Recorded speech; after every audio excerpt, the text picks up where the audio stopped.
Good evening. How are you out there? Well, I've been praying for a week now on what to do with our 10 minutes, 3 days a week. And I really feel the Lord wants us to go through the book of Matthew. And I did this study in 2014. I'm not even quite finished yet. I stopped.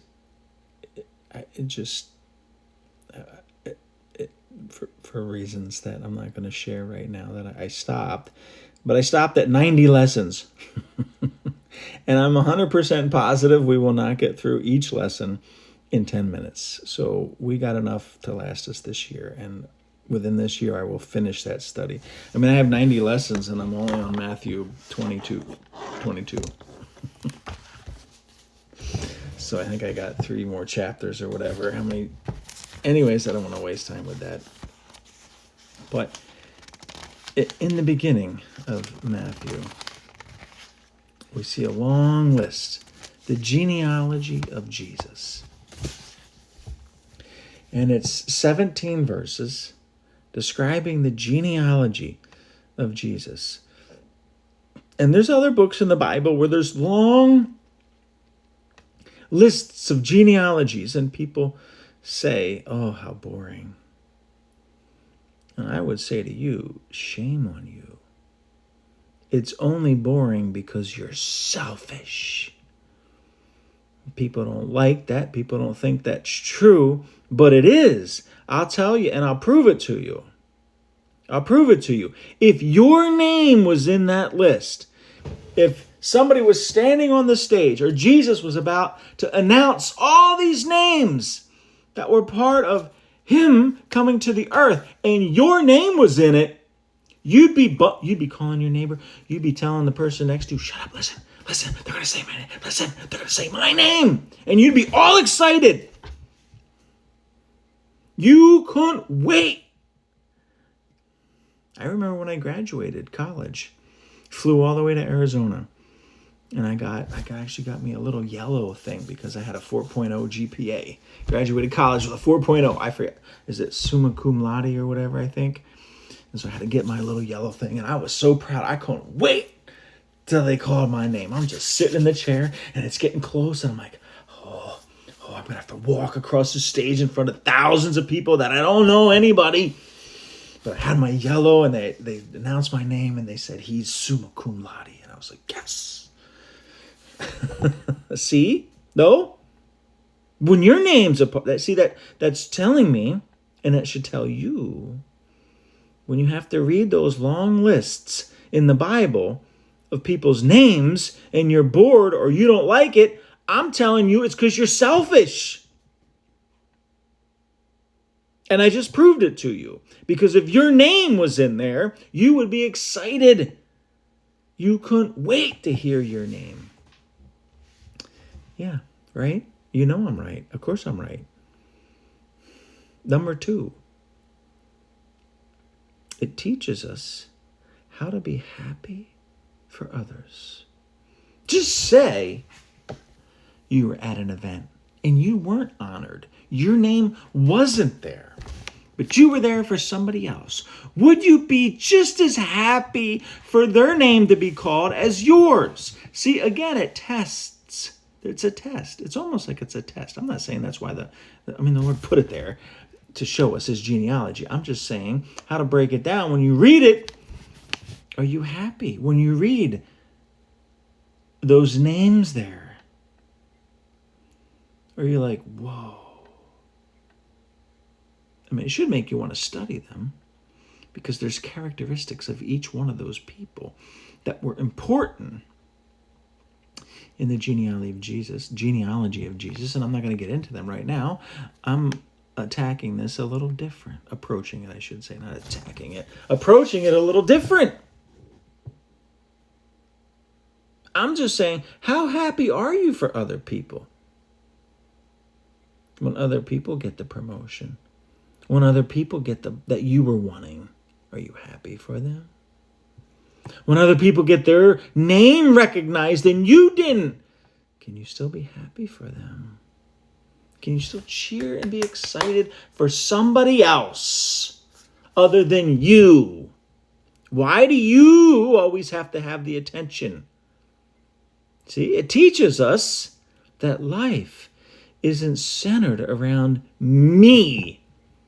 And as big as we think we are, we're really just a tiny speck of sand in the grand scheme of life, friends. Oh, that's humbling, isn't it? You're just a tiny speck of sand. Yes, you're valuable. Yes, friends, you're very valuable to Jesus. And he died just for you. But see, we get big in our own eyes. We think the world revolves around us. We think our lives revolve around us. But we have to realize, it does say, humble thyself in the sight of the Lord, friends. We have to realize we're just a speck of sand in the grand scheme of the universe. In the grand scheme of these genealogies, you know what? Every one of them died. Which is a stark reality for you and me and for everybody. Everybody, including you and me, are gonna die. And in the Bible, it talks many, many places. It says, and the wicked shall be remembered no more. Before I was saved, I used to love Nirvana. It's a grunge, very demonic. He's got a lot of demonic. I mean, he'll sing about the lake of fire, and he's a very demonic. He gave himself over to the devil, but his autobiography or biography, I can't remember, is part of the title is Never Forgotten. You will be. You will be. But not if you're the Lord's. Which leads me into my last point. What kind of legacy do you want to leave? These people in the genealogy of Jesus lived for God. And they're remembered as such. What are people going to remember you for? Are you living for eternity? What will someone read about your name if they researched your life? What would they discover? Oof. What would they say? Oh, they lived for Jesus. And it's very important, friends, because each one of these names here was needed for the next generation to pass on the knowledge of God. And you and I are needed in God's timeline to pass on the knowledge of God. How are you spending your life? You only have one life. Are you living it for God? Or are you living it for yourself? Who are you living for? What kind of legacy are you going to leave? Are people going to remember you for being a man and a woman of God? Or are people going to remember, or are people not going to remember you because you lived entirely for yourself? Are you doing anything for the kingdom? The Bible says, store up for yourselves treasures in heaven. It says, seek those things which are above. Are we obeying those? But I just want you to see your life is important to the next generation, friends. Read this. Each one of them had to live for God. It passed on the knowledge of God to the next generation. Your life with Christ is important.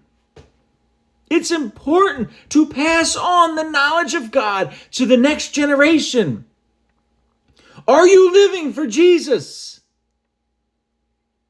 Or are you living for yourself, friends? You're here to honor and to glorify Christ with your life, with your body, with your mind, with your hands, with your feet.